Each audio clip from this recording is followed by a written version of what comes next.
The Roman Empire. One of the greatest civilizations the world has ever known. With its laws, armies, and magnificent cities, it stood for centuries as a symbol of power and glory. But behind all that splendor, there were times when darkness, scandal, and unbelievable excess ruled the heart of Rome. Imagine this, an emperor who used his vast palace not for state affairs, but for endless feasts, nights of unrestrained passion and shocking orgies. Senators, nobles, even palace officials were drawn into the madness. What was meant to be the beating heart of government quickly turned into one of the greatest scandals in Roman history. But who was this emperor? Why did he transform his own palace into a house of debauchery? Was he truly as immoral as the stories claim?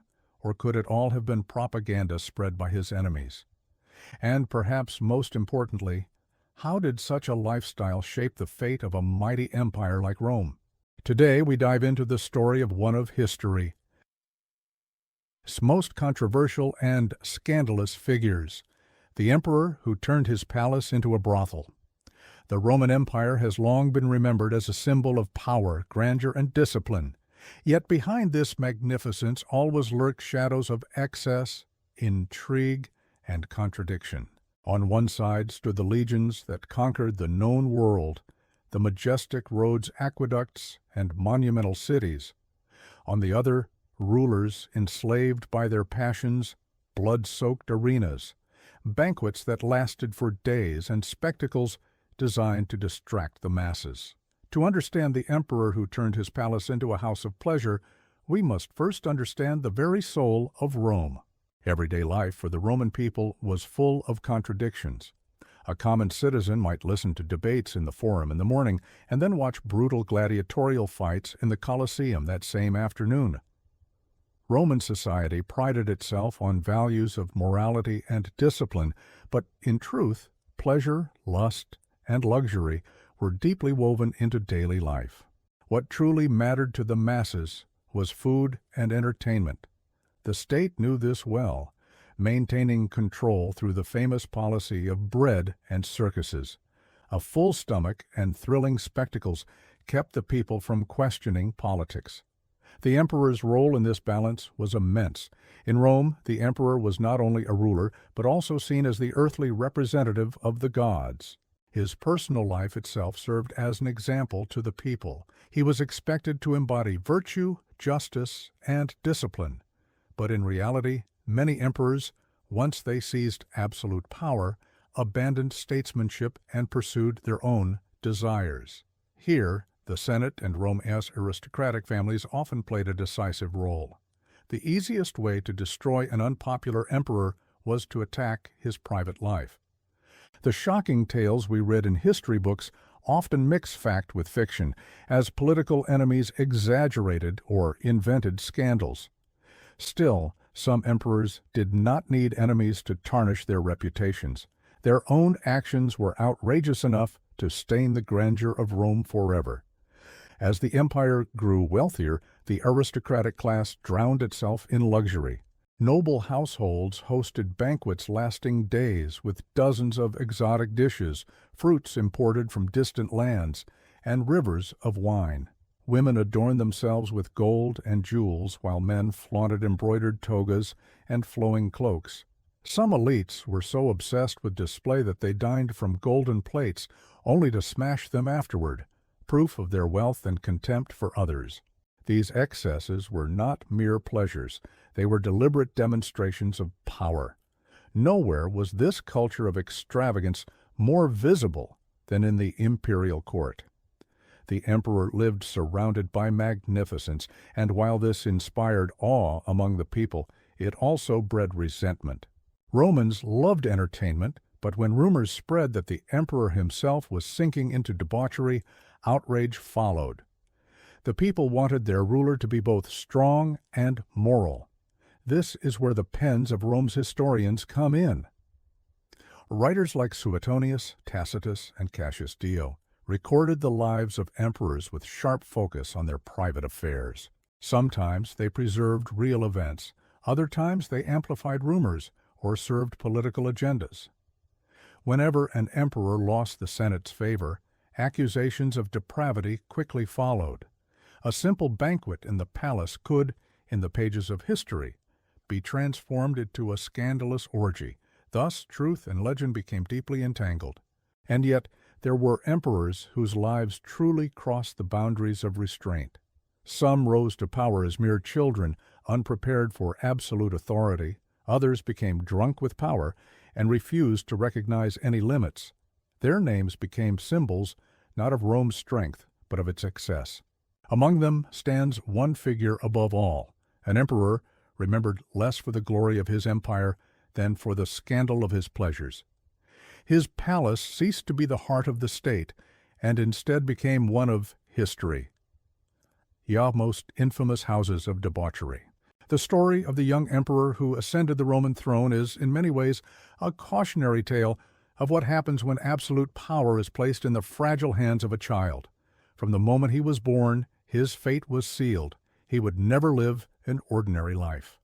Like every child born within the palace walls, his world was one where splendor walked side by side with the constant fear of death. For while the palace appeared to be a magnificent home of marble and gold, in truth, it was the stage of endless intrigue, assassinations, and political rivalries. Throughout his childhood, whispers surrounded him. Some believed he would grow into the leader destined to revive Rome's strength, while others doubted that such a delicate, inexperienced boy could carry the crushing weight of empire.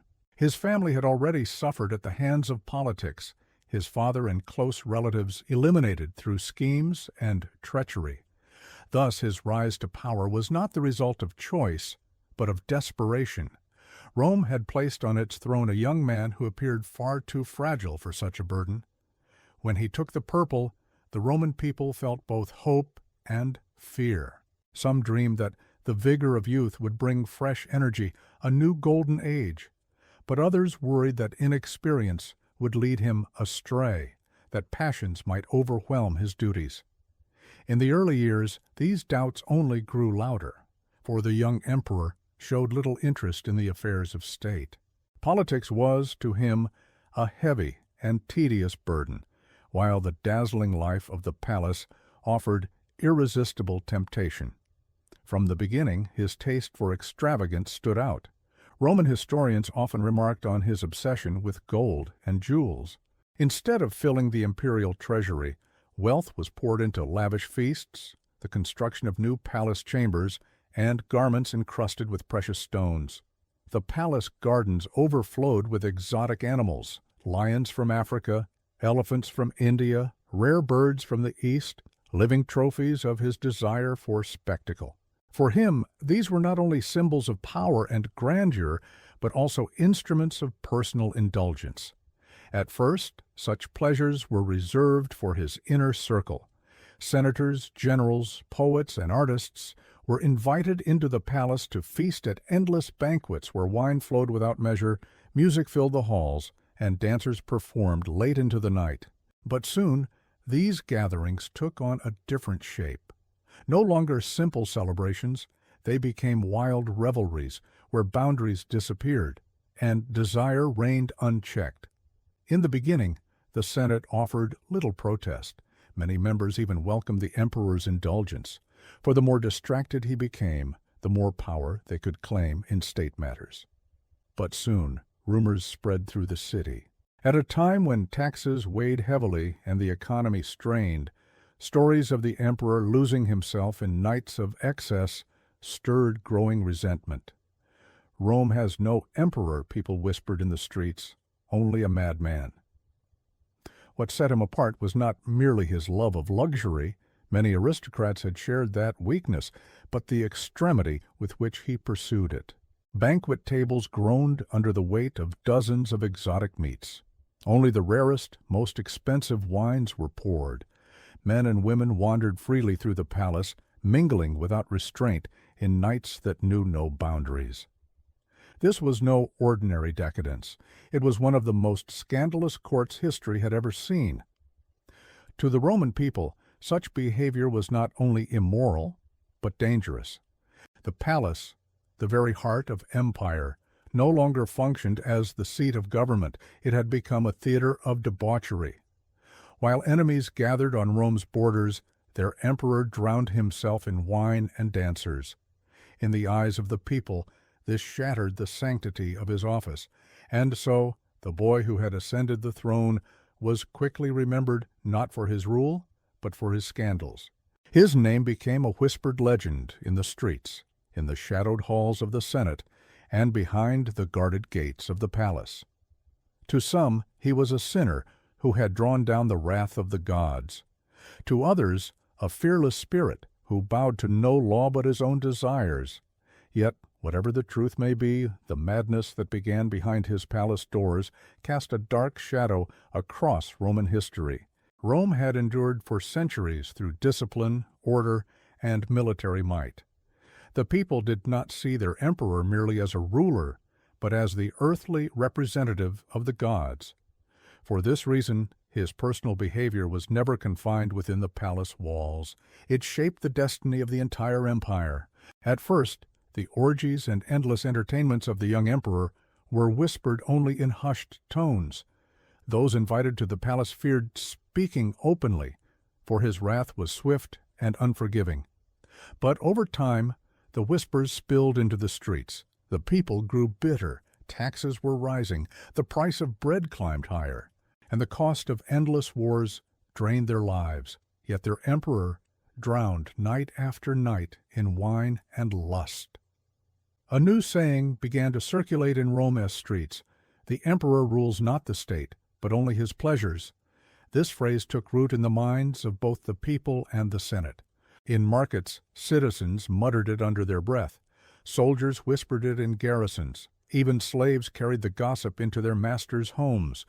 For no matter how tightly the palace tried to seal its walls, the truth always found a way out. The Senate itself was divided. One faction exploited the emperor's decadence for their own gain. The more he indulged himself, the more state matters fell into their hands. They bent laws and taxes to their benefit, shielding themselves by flattering the emperor and joining his festivities. For them, his madness was an opportunity. But for others in the Senate, his excesses were intolerable. They saw in his actions not merely moral decay, but political disaster. These men gathered in secret, whispering of his removal. Some even spoke of assassination. For to them, Rome's gravest threat no longer stood at its borders. It sat upon its throne. Discontent also seeped into the legions. The Roman army had long been renowned for its discipline and loyalty. Yet as soldiers returned from bloody campaigns to hear tales of their emperor's endless revels, their devotion faltered. The figure they were taught to revere as sacred now appeared only as a debauched man, unworthy of their sacrifice. This was perilous, for the emperor's authority rested most of all on the loyalty of his soldiers. The people, too, grew bold in their scorn. In Rome's streets, mocking songs about the emperor were sung. Satirical graffiti defaced the city's walls. In the theaters, actors openly ridiculed his life of indulgence, while audiences roared with laughter. The emperor, who was meant to embody Rome's glory, had become its favorite joke. Perhaps most dangerous of all was the reaction of Rome's religious authorities. In an empire where the will of the gods was inseparable from state affairs, the emperor's debauchery was seen as a curse upon the people. Priests declared that his sins would provoke divine wrath. Natural disasters, food shortages, and military defeats were no longer viewed as chance misfortunes, but as punishments for the emperor's corruption. The gods have turned their backs on Rome, for the emperor has lost his way, people whispered from household to household. Thus, the emperor's private life was no longer private at all. It had become a threat to the very survival of the empire. The people were enraged, the Senate divided, the soldiers restless, and the priests fearful of divine retribution. All knew that if this continued, Rome might not fall by the sword of its enemies, but from the rot within. To understand him, one must look beyond the wild banquets of the palace. The roots of his behavior lay in his childhood and the way he was raised. From an early age, he had been declared heir to the throne.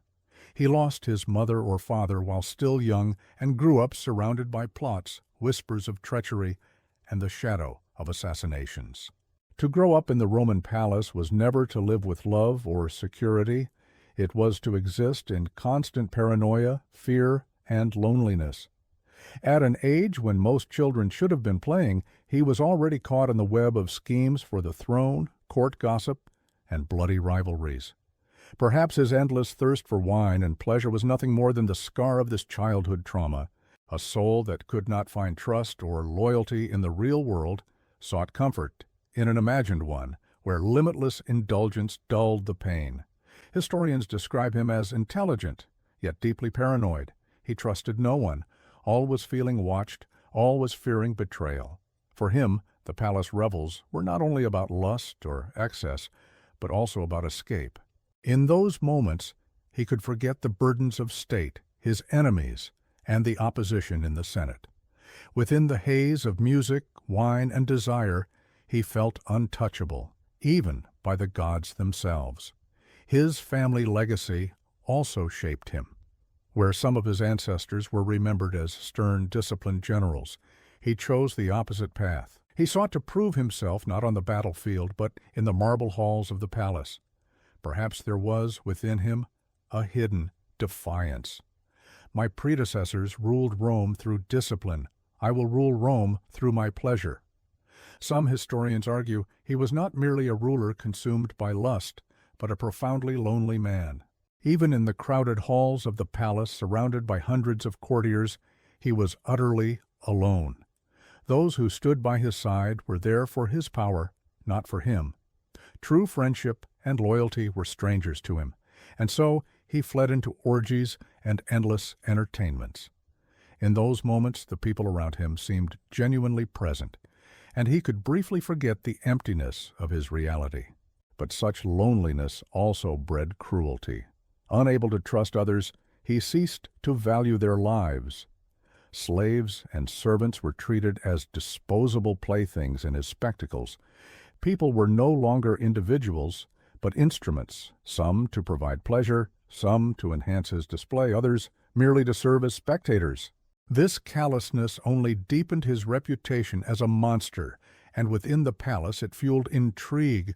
No one wished to live long in the shadow of such a man. Another burden on his psyche was his ever-present fear of death. Every emperor of Rome knew that assassination was a likely end. For one who came to the throne so young, that fear was magnified 100-fold. His entertainments, then, were not merely indulgence, they were an effort to forget death. Each night he drowned in wine and desire. He felt he was pushing back the shadow of mortality. And yet, the irony is cruel. The very excesses with which he tried to escape death became the cause of his downfall. Every new feast, every scandal, swelled the people's anger and emboldened his enemies. The madness he unleashed within the palace walls became the first links in a chain that would eventually drag him to his own destruction. The madness that began within the emperor's palace grew to terrifying proportions as the years passed. What had once been secret banquets for a select few became an open scandal known by all.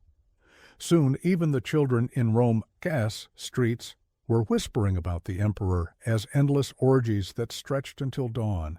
The excess reached grotesque levels. Feasts lasted for days. Thousands of liters of wine were consumed. Exotic animals were slaughtered for spectacle alone, and slaves were killed merely to amuse the guests. The splendor of the palace had become a symbol of Rome's decay. The imperial treasury was bleeding dry. Gold that should have been spent on wars was wasted on luxury banquets. The weapons and supplies desperately needed by Rome, legions were transformed into jewels to decorate the palace walls. As taxes increased, so too did the anger of the people. For citizens struggling to find bread, the emperor's extravagance was nothing less than betrayal. The Senate could no longer remain silent. In secret meetings, opposition senators openly discussed removing the emperor from power. Some even sought the army's support to depose him.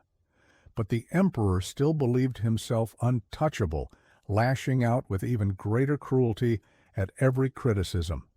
Senators who dared oppose him were exiled, imprisoned, or simply vanished. Instead of suppressing dissent, his ruthlessness only fueled the fire of rebellion. The patience of the soldiers also reached its breaking point. Legionaries who had spent years spilling blood on distant frontiers grew bitter as news from the capital reached them. They fought and bled for Rome, while their emperor drowned in wine. When their pay began to fall into arrears, discontent spread like wildfire. Rome had always stood upon the loyalty of its legions, and once that loyalty was lost, the emperor's fate was sealed. Meanwhile, the spectacles inside the palace turned darker and more degrading.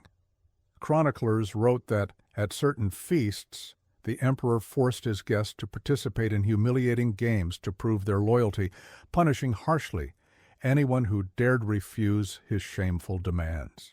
When tales of such scenes escaped the palace walls, the emperor was no longer seen as merely a hedonist, but as a cruel and unbalanced tyrant. Among the people, a new belief spread. He was the emperor who would bring about Rome's end. In the markets, in theaters, even in temples, mocking songs about him were sung. Graffiti smeared across the city cursed his name. Every fire, every famine, every military defeat was interpreted as divine punishment for his sins. At last, the emperor's obsession with feasts brought the machinery of government to a halt. Ambassadors were kept waiting for days. Senate meetings were postponed. The army's needs were ignored. The palace, the very heart of Rome, had become a swamp dragging the empire toward ruin. And in this atmosphere of decay, his enemies' plans ripened. Secret alliances took shape within the Senate, rebellion flickered among the soldiers, and the fury of the people smoldered like a volcano ready to erupt. Yet the emperor, blind to the doom surrounding him, continued to raise his cup of wine, losing himself in yet another night of madness within his palace. For him, life meant nothing beyond the pleasure of the moment.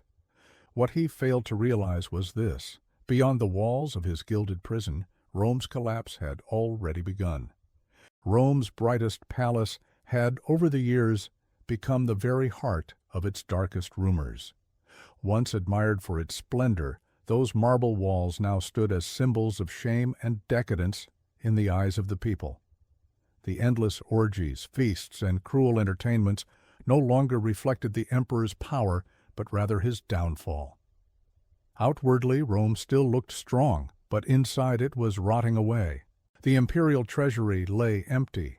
Even the crushing taxes wrung from the people could no longer sustain the emperor's madness. Farmers abandoned their fields and fled to the cities. Merchants shuttered their shops. Everyone knew that whatever they produced would end up feeding the emperor's lustful banquets. Among the people, a bitter saying spread from mouth to mouth: "We starve, yet in the palace wine flows like rivers." Meanwhile, the patience of Rome's legions had run out. While they bled on the frontiers, their emperor reveled in excess within the capital. Soldiers' pay fell into arrears, and promised spoils of war were withheld. Murmurs of discontent turned into open defiance in some legions. The emperor no longer represents Rome. For any Roman ruler, such words were fatal, for no emperor could survive once he lost the loyalty of his army. The Senate, though divided, could no longer deny the looming disaster. Even those senators who had once joined in the feasts to secure their own safety now realized their positions were no longer secure. Public anger grew, and whispers of rebellion filled the streets. In secret meetings, senators debated his removal. Some proposed exile, others spoke of assassination. All knew one truth: if nothing was done, Rome would collapse from within. It was then that the people's fury erupted. Famine swept the city, bread prices soared, and riots broke out in the marketplaces. Crowds shouted, "We want bread." Yet the emperor ignored it all. retreating into his palace for yet another night of drunken revelry. That sight of famine in the streets and feasting in the palace was the final spark. The people began marching openly toward the palace gates. Inside, the scene was grotesquely different. The emperor sat surrounded by dancers and wine, pretending not to hear the roar of voices outside. In his mind, Rome was still his to command. The thick walls of the palace would keep the anger at bay. But as he drank, senators and generals prepared their final move. With the army's support, they resolved to strike. According to different accounts, the emperor's last days were filled with fear and denial. He tried to continue his feasts, but the grandeur was gone. Guests no longer flocked to his halls. Poets, dancers, nobles slipped away one by one. Everyone knew the madness was ending. The palace halls grew empty, and the once magnificent banquet tables stood silent, lined only with half-drained goblets. In the end, the Senate and army united. The palace was besieged, and behind its gates sat not a godlike ruler, but a broken man, alone, afraid, and stripped of his illusions. He had lived as though immortal, but now he cowered like any mortal facing death. The details of his death remain uncertain. Some say soldiers cut him down in his own halls. Others claim an assassin's dagger ended him. The most tragic account insists he took his own life when he realized all was lost. Whatever the truth, his end was as scandalous and tragic as his reign. With his fall, Rome entered a new age. Yet in the minds of the people, one truth lingered. This emperor had consumed not only Rome's treasures, but its very soul. His name would not be remembered for victories, but for lust, orgies, and madness. History would preserve him as a warning. Those who turn absolute power into absolute indulgence are doomed always to fall in ruin. The emperor's death marked the end of an era in Rome. In the streets, the people celebrated, for in their eyes the man who had drawn down the wrath of the gods was finally gone. The Senate proclaimed the birth of a new order, and the soldiers renewed their oaths of loyalty. Yet everyone knew that Rome's wounds would not heal overnight. Years of his madness had consumed not only the empire's treasures, but also its very soul. The chronicles written after his fall were filled with conflicting emotions. Some historians remembered him only for his immorality, lust, and cruelty, recording his reign as one of Rome's darkest shames. To them he was no emperor at all, but a monster trapped in the body of a child, enslaved to his own desires. His name became a curse, spoken with disdain, even in prayers. And yet others dared to see him differently. To them, he was not Rome's greatest sinner, but one of its most tragic figures. Thrust onto the throne at a young age, raised without trust or love, and surrounded only by intrigue and betrayal, he was doomed to a life of paranoia and loneliness. His feasts and orgies were not only about lust, but also reflections of his deep isolation and unending fear. In this light, he was less a tyrant and more a man lost in the shadow of his own crown, a prisoner of his own tragedy. But whatever the perspective, his name was written into history in a way few others were. Even when the names of emperors who restored Rome's strength were forgotten, his endured, etched into memory through scandal.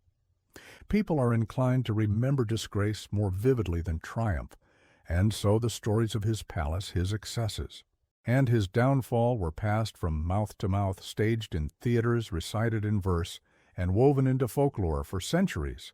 For Rome, this period was remembered not only for one emperor's madness, but also for the lesson it taught.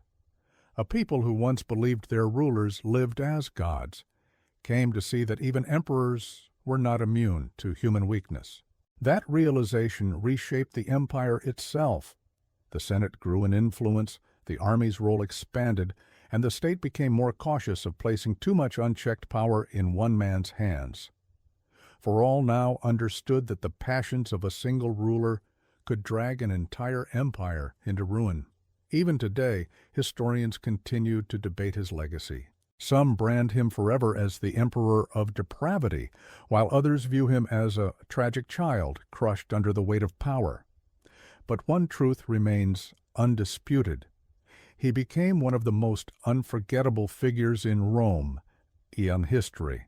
By turning his palace into a temple of indulgence, he secured both his fame and his downfall. Thus, the story of the young emperor who sat upon Rome's throne was preserved not only as a political chapter, but also as a record of human nature's darkest depths.